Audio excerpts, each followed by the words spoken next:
Hello students, welcome to you all in the second part of the chapter Nutrition in Plants. In previous video, we had discussed about the important key terms of this chapter. For example, nutrition, nutrients, mode of nutrition in plants, autotrophs, heterotrophs, and the basic information about photosynthesis. That photosynthesis is a process in which plants make their food in the presence of sunlight, water, carbon dioxide, water and minerals. So today we will discuss much more about the process of photosynthesis. Last time मैंने आपको बताया था कि water and minerals किस तरीके से plants के other parts में जाते हैं. लास्ट टाइम मैंने आपसे ये भी कहा था कि जो हमारी लीव्स होती हैं, इस फिगर के थ्रू आप इजीली समझ सकते हैं.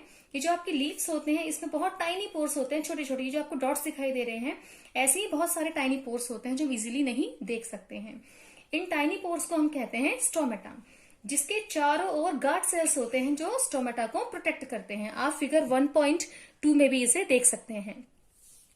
जो आपका स्टोमेटा है, स्टोमेटा के थ्रू जो हमारे एटमॉस्फेयर में कार्बन डाइऑक्साइड की प्रेजेंस होती है, तो स्टोमेटा के थ्रू जो प्लांट्स हैं इनटेक करते हैं कार्बन डाइऑक्साइड को. और जो हमारे लीव्स होते हैं, इस लीव्स में हमारा एक ग्रीन पिगमेंट पाया जाता है, दैट इज कॉल्ड क्लोरोफिल, जो कि सनलाइट की प्रेजेंस में कार्बन डाइऑक्साइड के साथ रिएक्ट करके फूड प्रोसेसिंग, जो उसमें प्लांट्स में जो खाना बनने की जो प्रोसेस होती है उसे आगे बढ़ाते हैं.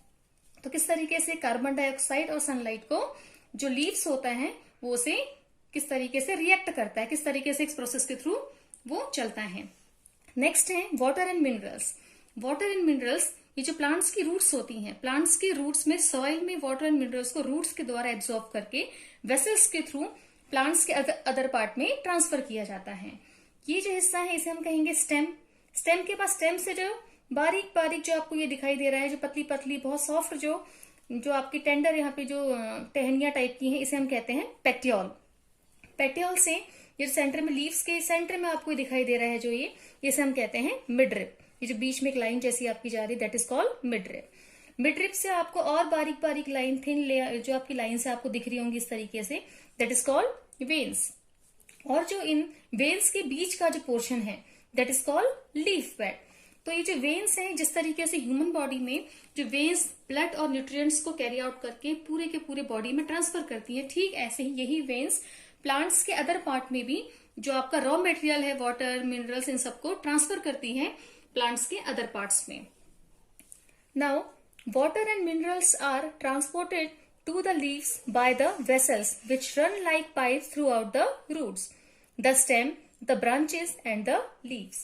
They form a continuous path or passage for the nutrients to reach the leaf. जो मैंने अभी आपको बताया, इस प्रोसेस के थ्रू जितनी भी रॉ मटेरियल है वो आपके लीफ तक पहुंच जाता है. एज इन प्रीवियस वीडियो मैंने आपको बताया that leaves are called the food factories of plant, कि जो फूड बनने की जो प्रोसेस है वो लीफ में ही होती है. Why? Because green pigment chlorophyll की वजह से. You will learn more about transport of materials in plants in chapter 11. Now next, the leaves have a green pigment called chlorophyll. It helps leaves to capture the energy of the sunlight. This energy is used to synthesize, prepare food from carbon dioxide and water, since the synthesis of food occurs in the presence of sunlight. अभी जो मैंने आपको बताया कि sunlight, जो आपके stomata है वो कार्बन डाइऑक्साइड को इनटेक करते हैं, और जो क्लोरोफिल है वो सनलाइट को कैप्चर करता है, और वाटर मिनरल्स आपके रूट्स के थ्रू लीव्स तक पहुंचते हैं, और ये सारी चीजें आपस में रिएक्ट करके प्लांट्स की जो फूड मेकिंग प्रोसेस है उसे आगे बढ़ाती हैं. It is called photosynthesis. और जो आपकी सारी प्रोसेस है, इसी प्रोसेस को हम फोटोसिंथेसिस कहते हैं. So we find that chlorophyll, sunlight, carbon dioxide and water are necessary to carry out the process of photosynthesis. It is a unique process on the earth. The solar energy is captured by the leaves and stored in the plant in the form of food. किस तरीके से plants sunlight, carbon dioxide, water, minerals, oxygen, इन सब की presence में अपने food को बनाते हैं और उसे फूड में कन्वर्ट करते हैं. जब प्लांट्स अपने फूड को बनाते हैं तो वो फूड उनके स्टार्च के रूप में प्लांट्स में स्टोर हो जाता है, जिसमें आपका कार्बोहाइड्रेट होता है. अब कार्बोहाइड्रेट क्या होता है? कार्बोहाइड्रेट में आपके carbon dioxide plus oxygen plus hydrogen होता है, जो कि ग्लूकोज भी उसे कहा जाता है. प्लांट्स में प्रोटीन भी होता है. प्रोटीन के लिए हम इन तीनों चीजों में प्लस नाइट्रोजन ऐड कर देते हैं जो रूट्स के थ्रू प्लांट्स तक पहुंचता है। Can you imagine life on earth in the absence of photosynthesis? अब फोटोसिंथेसिस की प्रोसेस के बिना क्या हम सरवाइव कर सकते हैं? अब यहाँ तो हम बात कर रहे हैं प्लांट्स की, लेकिन ह्यूमन सर्वाइवल भी कहीं ना कहीं indirectly totally depend on the trees and plants, क्योंकि हम डायरेक्टली एंड इनडायरेक्टली अपनी नीड्स के लिए प्लांट्स पर डिपेंड होते हैं।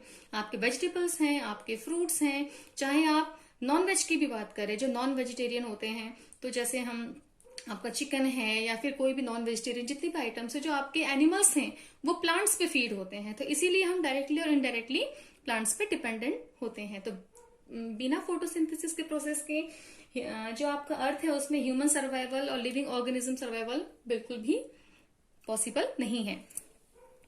In the absence of photosynthesis, there would not be any food. The survival of almost all living organisms directly or indirectly depends upon the food made by the plants. Besides oxygen, which is essential for the survival of the all organism, is produced during photosynthesis. अब जो हमारे लिए human survival के लिए सबसे ज्यादा जरूरी है ऑक्सीजन, वो फोटोसिंथेसिस के प्रोसेस के द्वारा ही प्लांट्स फूड मेकिंग प्रोसेस में रिलीज करते हैं। जो प्लांट्स होते हैं कार्बन डाइऑक्साइड इनटेक करते हैं और ऑक्सीजन को रिलीज करते हैं, जो कि ह्यूमन सर्वाइवल के लिए, लिविंग ऑर्गेनिज्म के लिए बहुत ज्यादा जरूरी है। In the absence of photosynthesis, life would be impossible on the earth. During photosynthesis, chlorophyll containing cells of leaves in the presence of sunlight use carbon dioxide and water to synthesize carbohydrates. The process can be represented in an equation.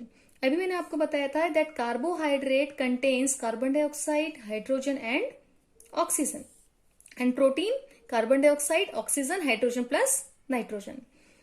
So here is an equation: carbon dioxide plus water, sunlight and chlorophyll की presence यहाँ पे आपको arrow के through दिखाई गई है। Carbohydrate plus oxygen. Carbohydrate क्या है? जो प्लांट्स का फूड बनता है, that is also called starch and glucose. और ऑक्सीजन आप प्लांट्स फूड प्रोसेस के द्वारा बाद में लास्ट में रिलीज करते हैं। Now during the process oxygen is released. The presence of starch in leaves indicates the occurrence of photosynthesis. Starch is also a carbohydrate. Carbohydrate, starch में glucose होता है और ग्लूकोज में फैट होता है। आपने जहां जिन जिन चीजों में शुगर होता है उसमें फैट भी पाया जाता है। तो ग्लूकोज के थ्रू कार्बोहाइड्रेट या स्टार्च आप जो भी कह सकते हैं, उसके थ्रू प्लांट्स फैट को लेते हैं। और आपका जो कार्बोहाइड्रेट है और आपका जो प्रोटीन है वो किस तरीके से गेन करते हैं, नाइट्रोजन किस फॉर्म में आता है। और एक चीज और, फोटोसिंथेसिस की प्रोसेस में प्रोटीन के लिए नाइट्रोजन जरूरी है, और नाइट्रोजन कहाँ होता है? एटमॉस्फेयर में। बट प्लांट्स जो होते हैं वो नाइट्रोजन को गैसियस फॉर्म में इंटेक नहीं कर सकते हैं। तो इसीलिए प्लांट्स की रूट्स होती हैं, प्लांट्स के रूट्स में एक तरीके का बैक्टीरिया पाया जाता है, दैट इज कॉल्ड राइजोबियम। तो जो राइजोबियम बैक्टीरिया है वो एयर में प्रेजेंस नाइट्रोजन को वाटर के सॉल्युबल फॉर्म में कन्वर्ट कर देता है, जिससे कि रूट्स वाटर मिनरल्स के साथ नाइट्रेट फॉर्म में उसे भी एब्जॉर्व कर लेती हैं।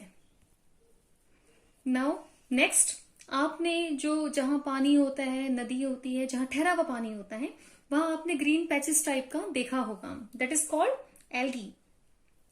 Now these are generally formed by the growth of organism called algae. Can you guess why algae are green in color? They contain chlorophyll which gives them the green color. Algae can also prepare their own food by photosynthesis. Algae contains the mode of nutrition autotrophs.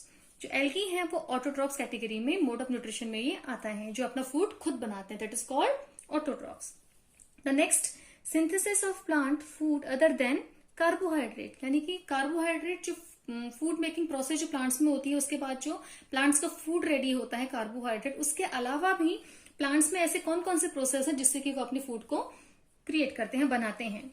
You have just learned that plant synthesis carbohydrate through the process of photosynthesis, जो कि मैंने अभी आपको clear किया। The carbohydrates are made up of carbon, hydrogen and oxygen. These are used to synthesize other component of food such as protein and fats. But proteins are nitrogenous substances which contain nitrogen. From where do the plants obtain nitrogen? अभी आपको मैंने बताया था कि जो plants होते हैं nitrogen को सॉल्युबल यानी कि लिक्विड फॉर्म में रूट्स के थ्रू एब्जॉर्व करते हैं। और रूट्स और एटमॉस्फेरिक जो नाइट्रोजन है किस तरीके से रूट्स में पहुंचता है? राइजोबियम बैक्टीरिया के through. Recall that nitrogen is present in abundance of gaseous form in the air. जो हमारा एटमॉस्फेयर है उसमें सबसे ज्यादा जो प्रेजेंस है गैस की वो नाइट्रोजन की है।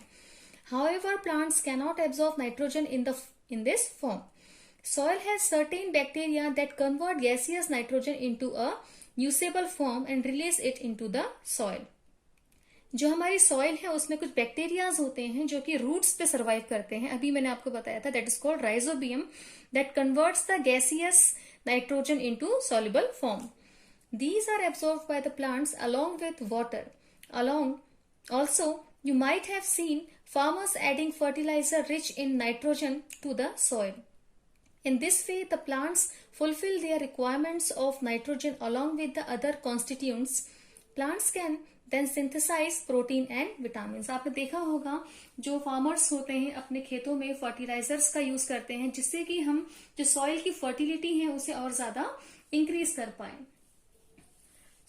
जो बेसिक्स इसमें टॉपिक्स थे आज आपने फोटोसिंथेसिस की प्रोसेस, कैसे लीव्स में स्टोमेटा के थ्रू कार्बन डाइऑक्साइड इनटेक किया जाता है, कैसे सनलाइट की प्रेजेंस में क्लोरोफिल रिएक्ट करता है और उसे फूड को कार्बोहाइड्रेट में कन्वर्ट करता है, किस तरीके से जो आपका गैसियस नाइट्रोजन है उसे सॉल्युबल फॉर्म में राइजोबियम बैक्टीरिया के थ्रू उसे प्लांट्स इनटेक करते हैं, और जो प्लांट्स का जो फूड जो प्रोसेस है जो बन के तैयार होता है that is called starch carbohydrate इसे कहा जाता है, जिसमें ग्लूकोज की मात्रा सबसे ज्यादा होती है।